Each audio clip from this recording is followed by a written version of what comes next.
Sabi tambah dekat menuju Madrid. Indonesia ikut bidding tuan rumah Piala Asia. Drawing Liga 4 Nusantara curang. Pada pertandingan pekan ke-32 Premier League, Manchester City lakukan comeback yang luar biasa saat menggilas Crystal Palace 5-2 di Etihad Stadium. Pasukan Pep Guardiola sempat dikagetkan dengan 2 gol dari Palace yang dicetak Eberechi Eze menit 8 dan Chris Richard menit 21. Dengan mental pantang menyerah, City perlahan bangkit lewat Kevin De Bruyne menit 33 dan Omar Marmos menit 36, sehingga skor 2-2 menutup babak pertama. Di paruh kedua, City mulai temukan momentum bangkit dan tambah gol dari Mateo Kovacic menit 47, James McAtee menit 56 dan Nico Orelli menit 79.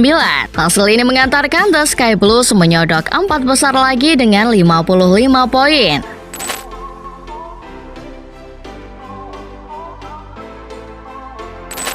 Pindah ke pentas La Liga, Barcelona terus lanjutkan tren hasil apik usai menang tipis 1-0 saat bertandang ke markas Leganes. Satu-satunya gol yang tercipta di laga ini terjadi di awal babak kedua, setelah pemain tuan rumah Jorge Sainz melakukan gol bunuh diri menit 48, sehingga Barca menang di akhir laga. 3 poin away yang memantapkan posisi Barca sebagai pemimpin klasemen dengan 70 poin.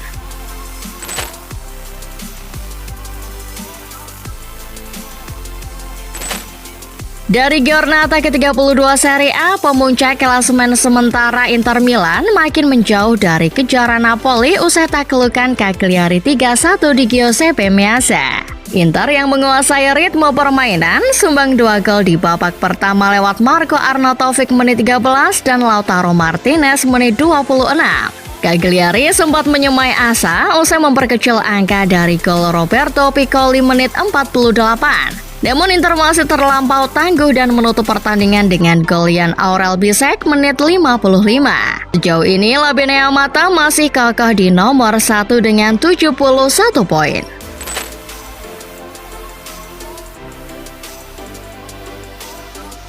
Menuju ke kompetisi Bundesliga, laga akbar Der Klassiker yang mempertaruhkan Bayern Munchen dan Borussia Dortmund berjalan seru dan berakhir dengan skor 2-2.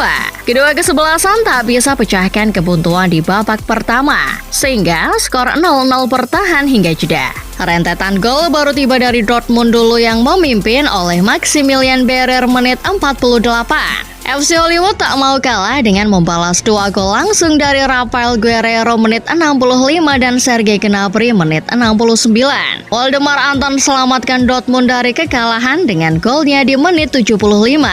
Atas pertandingan ini, Munchen gagal memperlebar jarak dengan Leverkusen dengan kumpulan 69 poin. Sedangkan Dortmund ada di posisi 8 dengan 42 poin. Manchester United mulai tak malu-malu menaruh perhatian pada pemain Olympique Lyon yang menjebol gawangnya Ryan Cherki. Melansir dari Mirror, United memimpin perburuan untuk mendapatkan penyerang berusia 21 tahun tersebut dari peminat lainnya, termasuk Liverpool. Saat ini harga pasaran dari Cherki masih di angka 20 juta pound yang dianggap United masih ramah di kantong. Cherki sendiri pernah hampir bergabung dengan tim muda United saat usia 16 tahun sebelum memilih kontrak profesional pertama dengan Lyon. Masih dari Manchester United, pelatih mereka asal Portugal Ruben Amorim akan memberi hukuman pada Andre Onana jelang pertandingan hadapi Newcastle United. Mengutip dari Mirror, Amorim sedang mempertimbangkan mencoret Onana dari tim usai mimpi buruk yang dibuat oleh kiper Kamerun di Europa League. Menurut Amorim, ia harus menyiapkan tim yang punya hasrat meraih kemenangan saat hadapi The Magpies. Bila benar tak dibawa Amorim, Onana gagal memperpanjang capaian turun di 69 laga beruntun di Premier League. Menuju ke London, fans Arsenal sudah sombong duluan kalau tim pujaan mereka bisa jadi juara Liga Champions musim ini. Mengutip dari The Sun, kumpulan penggemar meriam London terlihat sudah mengenakan kaos bertuliskan Champions League Winners 20 and 25 saat Arsenal menjamu Brentford di Emirates Stadium. Sontak saja hal ini menuai reaksi yang beragam dari fans sepak bola di dunia. Mereka menilai supporter The Gunners terlalu cepat jumawa. Padahal masih ada beberapa pertandingan lagi menuju juara. Banyak yang mengatakan kalau ini yang membuat fans Arsenal tidak begitu disukai karena sikap angkuhnya. Sementara itu, rival sekota Arsenal di London Utara, Tottenham Hotspur mengangkat ex-CEO Arsenal Vinnie van Katersham sebagai petinggi baru. Melaporkan dari The Sun, Spurs merekrut Van Katersham sebagai kepala eksekutif baru dengan sederet tugas yang berkaitan dengan kebijakan ekspansi klub dalam dan luar negeri. Pemilihan pria keturunan Inggris India ini mendapat kecaman dan nada penolakan dari para fans The Lily Whites. Mereka tidak sudi Spurs mempekerjakan pria 44 tahun yang pernah 15 tahun mengabdi di Arsenal yang merupakan musuh bebuyutan di London.